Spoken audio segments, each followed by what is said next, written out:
그날에 내가 네 이름으로 구할 것이요 내가 너희를 위하여 아버지께 구하리라.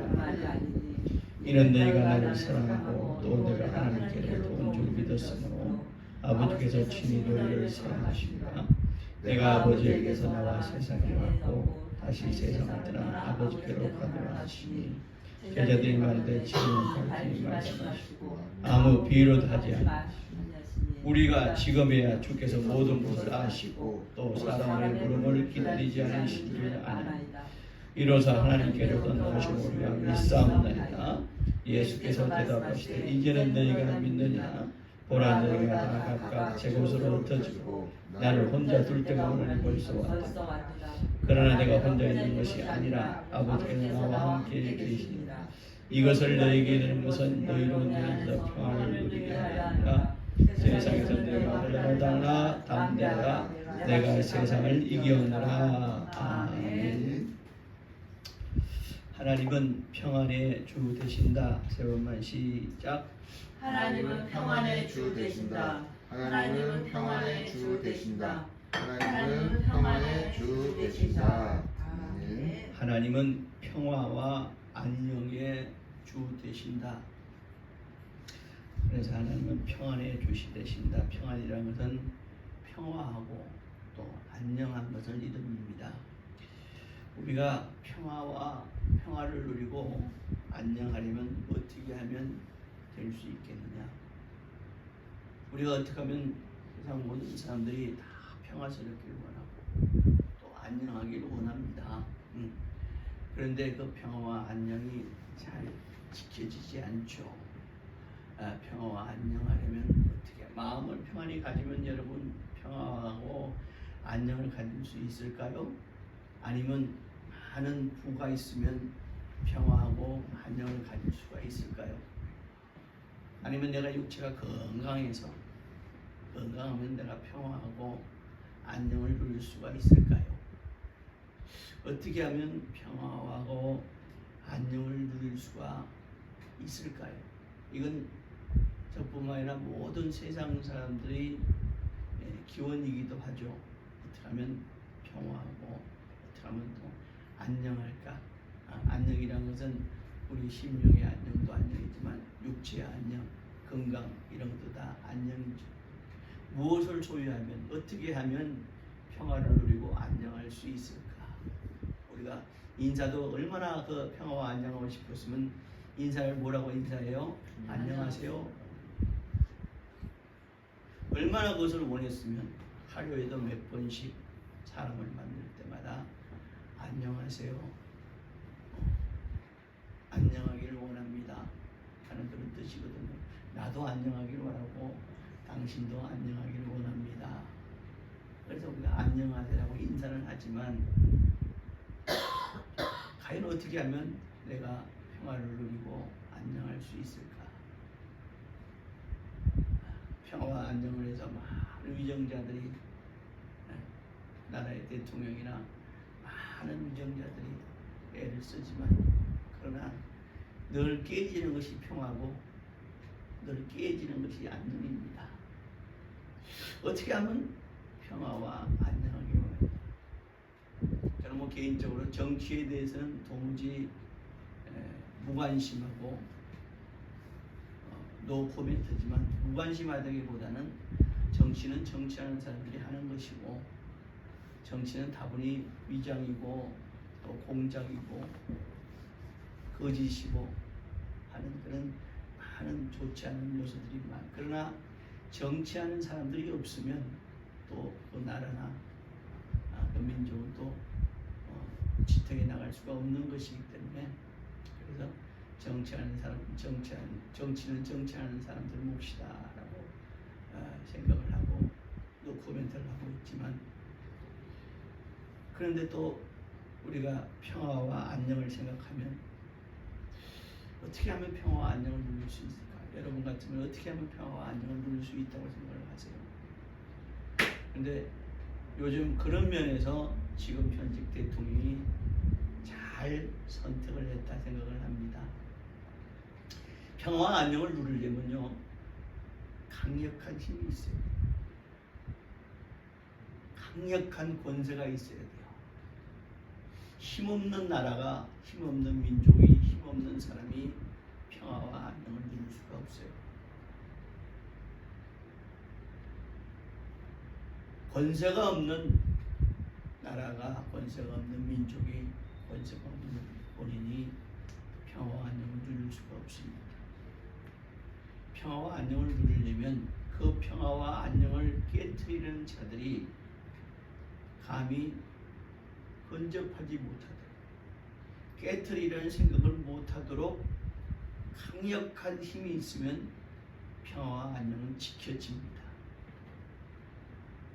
강력한 권세가 있으면 평화와 안녕은 지켜져요. 지금 우리나라 내부적으로는 국회간에 진영 간의 싸움을 합니다. 여당 야당이.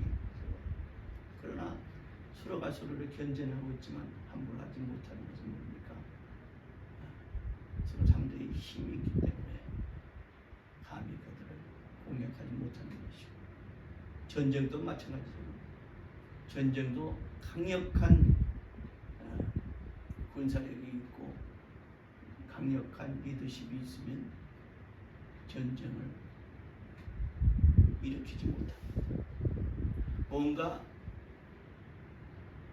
나약해 보이고 허점이 있어 보이니까 전쟁을 일으켜서 그 나라를 소유하려고 하고, 과거에는 영토를 소유하려고 했지만 지금은 영토뿐만 아니죠.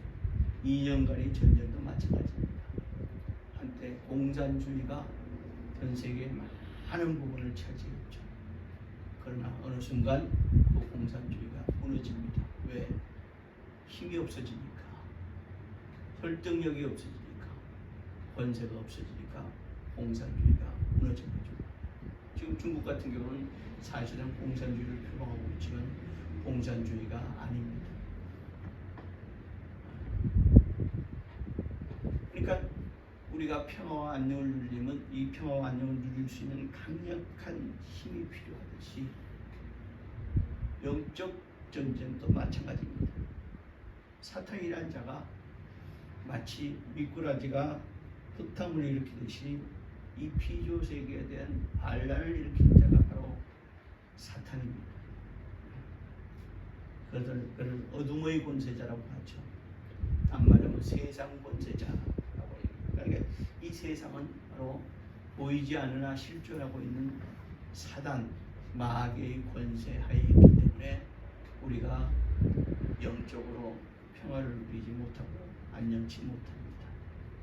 영적 평화와 안녕을 누리지 못하기 때문에 육적 평화와 안녕도 유지가 되지 않는 거예요. 우리 사람들은 보이는 것만 가지고 우리는 판단하지만 사실상 보이는 것은 그 배후에는 언제나 항상 보이지 않는 영적 세력이 있음을 우리는 알아야 합니다. 또 그것을 시인해야 돼요. 그러면 이 영적 세력을 이길 수 있는 것이, 이 마귀의 소용을 이길 수 있는 바로 것이 무엇이냐? 이 보이지 않는 마귀의 세력과 소용을 이겨야 되는데, 반대로 이걸 이기지 못하면 우리가 평화와 안녕을 유지할 수 없고 평화와 안녕을 깨질 수밖에 없는데, 이것이 우리의 소원이지만 보이지 않는, 우리 보이는 존재는, 우리같이 사람처럼 보이는 존재와 보이는 모든 세계는 보이지 않는 존재를 이길 수가 없어요. 보이는 존재와 보이지 않는 존재가 싸운다면 언제나 보이는 존재가 집니다. 왜? 보이지 않는 존재니까 어떻게 할 수가 없어요. 늘 집니다. 그러니까 진다는 얘기가 딴 말로 하면 우리의 평화와 안녕이 깨진다는 얘기예요. 그래서 싸워 이겨야 하는데, 그래서 우리가 싸워 이겨야 할 대상은 바로 마귀와 악한 세력이다라고 성경 우리에게 밝히 말씀하고 있습니다. 마귀와 악한 세력을 이겨야지만이 우리의 평화와 안녕을 지킬 수가 있고 평화와 안녕을 유지할 수가 있고 평화와 안녕을 소유할 수가 있다는 말씀입니다. 이 신앙생활에는 바로 뭐냐? 바로 영과 육의 우리 이 영육 간의 평안하기를 하나님께 간절히 바라는 것이고, 동시에 평안을 얻기 위해서 이 어둠의 세력과 싸워 이겨서 평안을 쟁취하는 것이 바로 신앙생활이다. 신앙생활은요 돛닦는 생활이 아니에요. 신앙생활. 그래서 에베소서 6장 12절은 신앙생활의 정의에서 이렇게 말하고 있습니다. 우리의 실험은, 근데 원어상으로 보면 실험이라고 표현하는데 원래 원어상이면 우리의 싸움이에요. 전투입니다. 전쟁이에요. 그러니까 우리의 전투는 혈과 육에 대한 것이 아니라고 그랬어요. 혈과 육, 바로 우리 육체와 관계죠. 육체와 상대하는 것이 아니고 통치자들과 권세들과 어둠의 세상 주관자들과 하늘의 악한 영들과의 싸움이다라고 분명히 정의하고 있습니다. 이 얘기는 뭡니까? 보이지 않는 영적 세력과의 싸움에서 그들과 싸워서 이겨서 우리가 평화와 안녕을 누리는 것이 바로 신앙생활이다 하는 그 말씀이에요. 이 평안을 누리기 위해 생겨난 것이 뭡니까? 세상 종교예요. 세상 종교가 다 추구하는 것이 뭐예요? 평안이에요. 불안하니까. 어떻게 이 불안을 한번 내가 종식시켜보고 싸움이나 전쟁과 싸움이 안 일어나게 해볼까? 심지어 이 싸움은 가족 안에서도 이루어지고, 가족 안에서도 서로 다투고, 이건 추석날 많은 가족들이 아마 서로 가족 간에 평안하게, 가족 간에 서로 안부를 묻고, 가족 간에 서로 사랑하고, 가족 간에 이렇게 표현하는 가족도 있겠지만 아마 싸움박질하는 가족들은 상당히 많이 있을 거예요.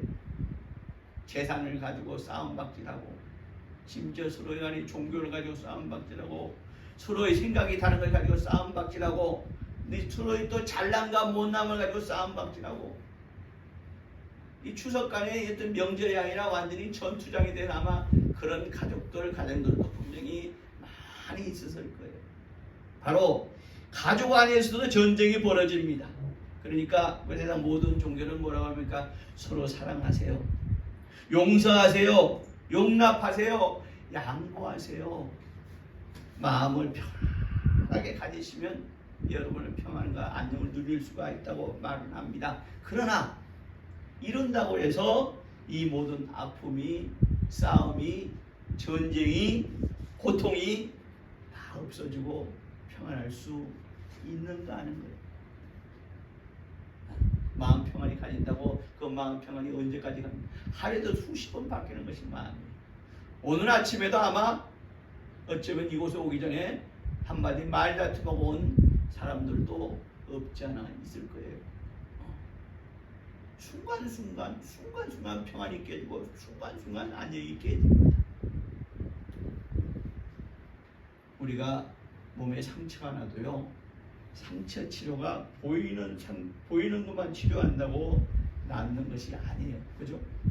보이지 않는 내적인 곪은 것이 있잖아요. 그것까지 뿌리채 치료하지 않으면 그 상처는 치료됐다고 볼 수 없고 다시 곪고 다시 상처가 드러납니다. 고통스러워져요. 그러니까 아주 뿌리째, 바로 이 뿌리가 뭐냐? 인간의 우리 마음이, 우리 영혼을 치료하는 거예요.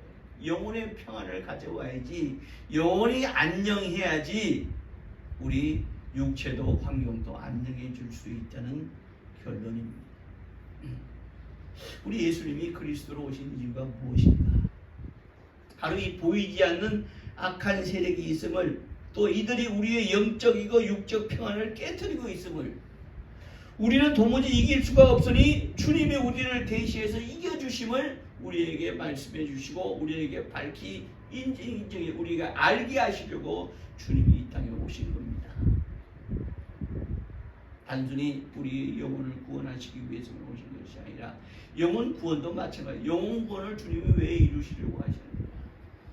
영혼 구원이 이루어질 때 육체와 환경의 구원도 이루어지기 때문에 주님이 우리의 이 땅에 그리스도로 옮겼어요. 그래서 주님은 내가 이겼으니까 너희들은 이긴 나를 믿고 의지하고 따르고 또 그렇게 하면 진정한 평안을, 안녕을 누릴 수 있다는 것을 보여주시려고, 알려주시려고, 우리에게 증거로 나타내 주시려고 우리에게 오신 분이 예수. 우리는 그래서 그분을 나의 주, 구원주 그리스도라, 이렇게 우리는 그를 믿고 부르잖아요.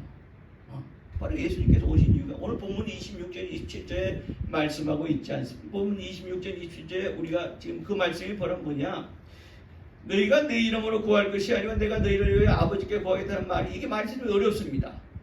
그러나 바로 이 26절 27절 말씀은 바로 예수 믿는다는 것은, 하나님의 자녀가 되었다는 것은 하나님의 사랑을 받을 자격이 있다는 거예요.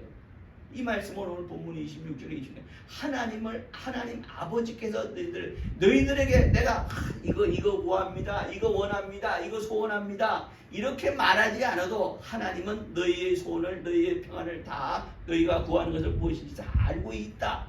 그러니까 하나님은 너희가 구하는 것을 다 너희에게 제공해 주실 것이다 라는 말씀을 하고 있는 거예요. 그리고 나서 쭉 내용이 나오지만 본문 33절에 뭐라고 합니까? 너희가 세상에서는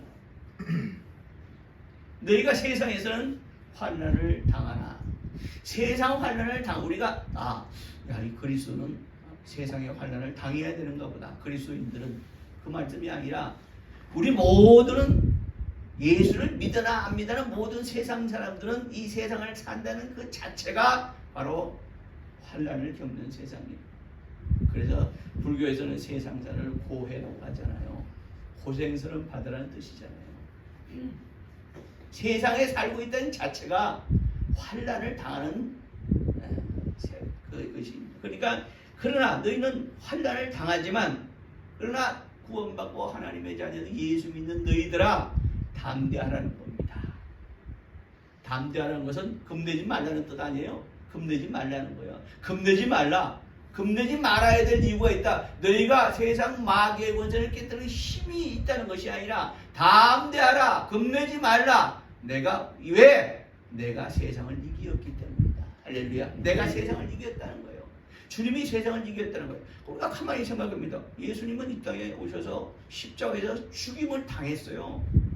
죽으신 것이 아니라 죽임을 당했단 말이에요. 그런 그 죽으신 모습을 보면 정말 세상에 이런 치욕스러운 죽음이 없습니다. 달가벗겨가지고 달랑 수건 한 장 걸치고 하체 수건 한 장 걸치고 예수님은 죽임을 당하셨어요. 참으로 보기에는 무능하게 죽임을 당하셨습니다. 비참하게 죽임을 당하셨어요. 그 예수님께서 말씀하시다. 너희가 걱정하지 말라. 담대하라. 왜? 내가 세상을 이겼다. 이건 뭔가? 세상을 이겼다는 이 말씀은 딴 말로 하면 세상 권세자 마귀의 권세를 이겼다는 거예요. 마귀가 세상 권세를 이겼다는 것은 이 세상 권세, 내가 마귀의 권세를 너희를 대신 이겼으니 너희에게 평화와 안녕이 너희에게 보장되었다는 말씀이에요. 신앙생활이라는 것은 내가 예수를 믿고 의지하는 것이 신앙생활이에요. 예수가 나를 구원하셨다는 사실을 믿고 의지하고, 내가 예수님께서 마귀의 권세, 세상 것을 이기었다라는 것을 믿고 의지하는 것이 바로 신앙생활이에요. 오늘 예수님은 말씀하고 내가 세상을 이겼다는 것을, 담대하라는 것이에요. 그래서 우리는 담대하라. 우리가 담대할 수 있는 이유가 뭐예요? 겁내지 않을 수 있는 이유가 뭐냐는 거야. 예수님 나의 주 되시기 때문에. 예수님이 나의 주 되시다는 것은 하나님이, 딴 말하면 하나님이 나의 아버지 되시기 때문이에요. 내가 잘나서 그런 것이 아니라, 내가 똑똑해서 그런 것이 아니라, 내가 권태자요, 내가 힘이 있어 그런 것이 아니라 예수님께서 나를 대신해서 세상에서 마귀의 권세를 이겨서 내게 평화와 안녕을 보장해 주셨기 때문에, 그래서 우리는 예수님을 나의 주라고 부르잖아요. 내가 연약해서 내가 주님이 없으면 나는 할 수 없습니다. 이것이 아니라 내가 아무리 강하고 담대할지라도, 내가 아무리 강력한 힘이 있을지라도, 내가 아무리 많은 것을 가졌을지라도 우리는 평화와 안녕을 지속시킬 수가 없다는 것을 우리가 알잖아요. 지속시킬 수 없다는 이유가 바로 뭐냐? 공중권세와 마귀의 세력이 있기 때문이에요.